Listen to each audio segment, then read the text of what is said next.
જીપીએસસીની હમણાં એક તાજેતરમાં ઓફિસ સુપ્રિન્ટેન્ડન્ટ ક્લાસ 2 ની એક્ઝામ લેવાઈ છે. સરસ મજાનો પ્રશ્ન આમાં બંધારણનો પૂછવામાં આવ્યો છે કે કોઈ વિધેયક નાણાં વિધેયક છે કે નહીં તેવા પ્રશ્ન ઉપસ્થિત થાય તો તે અંગે આખરી નિર્ણય લેવાની સત્તા કોની પાસે રહેલી છે.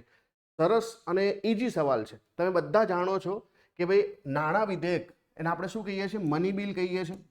અને આ જે મની બિલ જે છે, આ મની બિલને મની બિલ કહેવાય કે ના કહેવાય, મની બિલ છે કે નહીં, એના વિશે કોઈ પ્રશ્ન ઉપસ્થિત થાય તો જે આપણા લોકસભાના જે સ્પીકર છે, કોણ?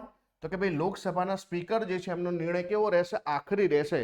આ નિર્ણયને તમે કોઈ પણ જગ્યાએ પડકારી શકો નહીં, ના સુપ્રીમ કોર્ટમાં કે ના તો પછી જે છે રાષ્ટ્રપતિ સામે, કોઈ સામે પડકારી શકાય નહીં. મની બિલની બીજી ખાસિયતોની થોડી વાત કરીએ તો મની બિલની જે છે વ્યાખ્યા તમને આર્ટિકલ જે છે 110 આપેલી છે. મની બિલની વ્યાખ્યા ક્યાં આપેલી છે? 110 આપેલી છે. 110 જે છે મની બિલ વિશેની વાતો કરેલી છે. 109 શું છે? કોઈ કહી શકે? 109 જે છે શું છે? કોઈ કહી શકે?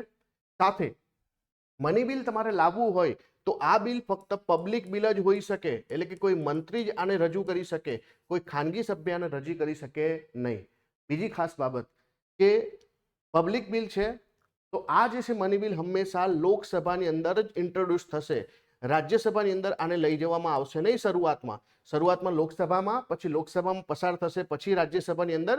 અને રાજ્યસભા આ બિલમાં ના તો કોઈ સુધારા કરી શકે છે, ના તો એને રિજેક્ટ કરી શકે છે, ફક્ત ને ફક્ત ભલામણો કરી શકે. અને આ પણ જે છે એમની પાસે 14 દિવસનો ટાઈમ હોય છે.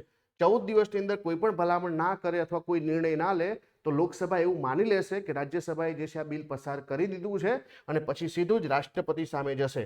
અને રાષ્ટ્રપતિ આ બિલની અંદર જે સસ્પેન્સિવ વીટો જે છે એ લગાવી શકે નહીં. બિલને પાછું ના મોકલી શકે. બિલ ઉપર બીજા બધા વીટો લગાવી શકે પણ બિલને પાછું ના મોકલી શકે.